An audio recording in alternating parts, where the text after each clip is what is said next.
ایک بار جبرائیل علیہ السلام نبی کریم صلی اللہ علیہ وسلم کے پاس آئے۔ آپ صلی اللہ علیہ وسلم نے دیکھا کہ جبرائیل کچھ پریشان ہے۔ آپ صلی اللہ علیہ وسلم نے فرمایا، جبرائیل کیا معاملہ ہے کہ آج میں آپ کو غمزدہ دیکھ رہا ہوں؟ جبرائیل نے عرض کی، اے محبوب، کل میں اللہ پاک کے حکم سے جہنم کا نظارہ کر کے آیا ہوں۔ اس کو دیکھنے سے مجھ پہ غم کے آثار نمودار ہوئے ہیں۔ نبی کریم صلی اللہ علیہ وسلم نے فرمایا، جبرائیل مجھے بھی جہنم کے حالات بتاؤ۔ جبرائیل نے عرض کی، جہنم کے کل 7 درجے ہیں۔ ان میں جو سب سے نیچے والا درجہ ہے، اللہ اس میں منافقوں کو رکھے گا۔ اس سے اوپر والے چھٹے درجے میں اللہ تعالیٰ مشرک لوگوں کو ڈالیں گے۔ اس سے اوپر 5ویں درجے میں اللہ سورج اور چاند کی پرستش کرنے والوں کو ڈالیں گے۔ 4تھے درجے میں اللہ پاک آتش پرست لوگوں کو ڈالیں گے۔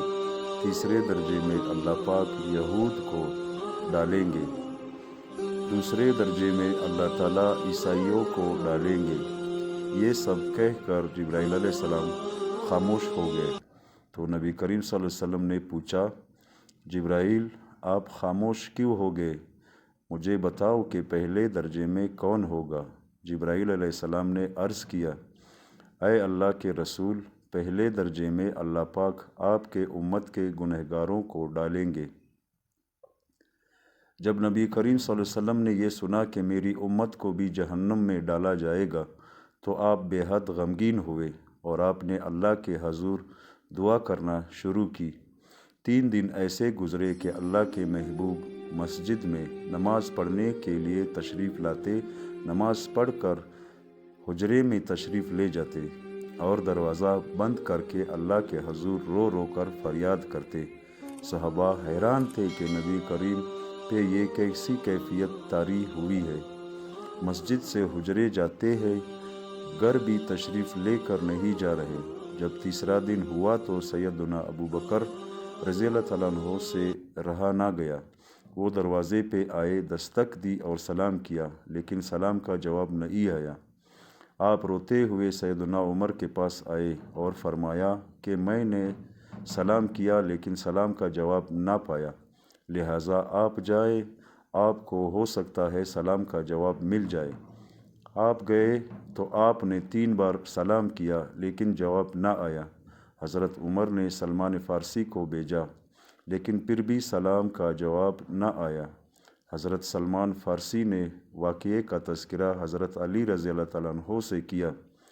انہوں نے سوچا کہ جب اتنے عظیم شخصیات کو سلام کا جواب نہ ملا تو مجھے بھی خود نہیں جانا چاہیے، بلکہ مجھے ان کی نور نظر بیٹی فاطمہ رضی اللہ تعالیٰ عنہ اندر بھیجنی چاہیے۔ لہٰذا آپ نے فاطمہ رضی اللہ تعالیٰ عنہ کو سب احوال بتا دیا۔ آپ حجرے کے دروازے پہ آئی، ابا جان السلام علیکم۔ بیٹی کی آواز سن کر محبوب کائنات اٹھے، دروازہ کھولا اور سلام کا جواب دیا۔ ابا جان، آپ پر کیا کیفیت ہے کہ 3 دن سے آپ یہاں تشریف فرما ہے؟ نبی کریم صلی اللہ علیہ وسلم نے فرمایا کہ جبرائیل نے مجھے آگاہ کیا کہ میری امت بھی جہنم میں جائے گی۔ فاطمہ بیٹی، مجھے اپنے امت کے گنہگاروں کا غم کھائے جا رہا ہے اور میں اپنے مالک سے دعائیں کر رہا ہوں کہ اللہ ان کو معاف کر اور جہنم سے بری کر۔ یہ کہہ کر آپ پھر سجدے میں چلے گئے اور رونا شروع کیا۔ اللہ میری امت، یا اللہ میری امت کے گنہگاروں پہ رحم کر، ان کو جہنم سے آزاد کر۔ کہ اتنے میں حکم آ گیا، وَلَسَوْفَ يُعْطِيكَ رَبُّكَ فَتَرْضَىٰ، اے میرے محبوب غم نہ کر، میں تم کو اتنا عطا کر دوں گا کہ آپ راضی ہو جائیں گے۔ آپ خوشی سے کھل اٹھے اور فرمایا، لوگو، اللہ نے مجھ سے وعدہ کر لیا ہے کہ وہ روز قیامت مجھے میری امت کے معاملے میں خوب راضی کریں گے، اور میں نے اس وقت تک راضی نہیں ہونا جب تک میرا آخری امتی بھی جنت میں نہ چلا جائے۔ لکھتے ہوئے آنکھوں سے آنسو آ گئے کہ ہمارا نبی اتنا شفیق اور غم محسوس کرنے والا ہے، اور بدلے میں ہم نے ان کو کیا دیا؟ آپ کا ایک سیکنڈ اس تحریر کو دوسرے لوگوں تک پہنچانے کا ذریعہ ہے۔